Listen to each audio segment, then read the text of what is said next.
রাজ্যের মন্ত্রী অর্জুন সিং এর দাবি নিচুতলার সরকারি কর্মচারীরা এই কাজ করছে সরকারকে বদনাম করার জন্য। অর্জুন সিং বলছেন নিচুতলার সরকারি কর্মচারী যারা রয়েছে যেমন বিডিও, তারা এই কাজগুলো ইচ্ছে করে করছে, ইচ্ছে করে অন্নপূর্ণা ভান্ডারের টাকা দিচ্ছে না এই সরকারকে বদনাম করার জন্য।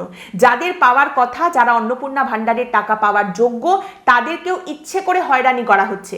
এই গোটা বিষয়টার উপরে ব্যাপকভাবে নজরদারি করছি, বারবার বলছি এটা কিছুতেই করা যাবে না, নিয়ম মেনে কাজ করতে হবে, মুখ্যমন্ত্রী যা বলেছেন সেই অনুযায়ী কাজ করতে হবে। কারা করছে? তাহলে এই সরকার, তাদের সরকারি কর্মচারী এগুলো যদি করে তাহলে তাদের বিরুদ্ধে তো পদক্ষেপ নিতে হবে, শাস্তি দিতে হবে। সেগুলো কবে হবে? এখনো না করলে সেগুলো কবে দেখতে পাওয়া যাবে? তার থেকেও বড় কথা, বিজেপির একাংশ সমর্থক কিন্তু এখনো পর্যন্ত এক কোণে করলে এই বিষয়টা নিয়ে দাঁত নখ বের করে দাঁত মুখ খিচিয়ে এগিয়ে আসছেন। এখনো পর্যন্ত বিজেপির অনেক সমর্থক, সেই সমস্ত মহিলারা যারা এই নিয়ে অভিযোগ করছেন যে তারা টাকাটা পাচ্ছেন না, তাদের এখনো ভাতাখোর, ভিক্ষা নিচ্ছে, ঘুষখোর, পড়ে পাওয়া পয়সা, ফ্রির পয়সা, কুড়িয়ে পয়সা খাচ্ছে, এই সমস্ত কথাবার্তা বলে আক্রমণ করার স্পর্ধা দেখাচ্ছে। বিজেপি সমর্থকদের একাংশের মধ্যে এখনো এই বিষয়টা নিয়ে মহিলাদের ছোট করা, অপমান করার প্রবণতা রয়েছে।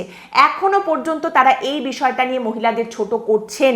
তার কারণ তারা মনে করছেন তারা বর্তমানে ক্ষমতায় রয়েছেন, 200-র বেশি আসন নিয়ে তারা ক্ষমতায় এসেছেন, তাদের সরকার, শক্তিশালী সরকার পশ্চিমবঙ্গে রয়েছে। মনে রাখবেন, তৃণমূল কংগ্রেসও কিন্তু একদিন 200-র ওপরে ছিল। তৃণমূল কংগ্রেসও একদিন এই ভোট ব্যাংকের ওপরে দাঁড়িয়েই 200-র বেশি আসন নিয়ে নিজেকে অজেয় মনে করেছিল। যেদিন ভেঙে পড়েছে সেই দিন কিন্তু সমস্ত দম্ভ একেবারে এক লহমায় চূর্ণ বিচূর্ণ হয়ে গেছে। এখানে বাম, তৃণমূল, কংগ্রেসের কোনো ব্যাপার নেই, তারা নেই। আপনারা আছেন, আপনারা ক্ষমতায়। আপনার প্রতি যারা অনুগত, আপনি কি তাদের প্রতি আদৌ অনুগত? আমার এই কথাগুলোকে যাত্রাপালা, নাটক করছে এসব বলে দূরে সরিয়ে ফেলে দিতেই পারেন।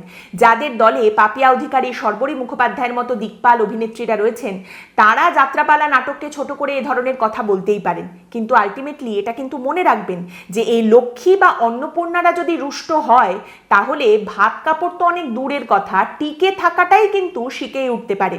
তাই শাসক একটু সাবধান।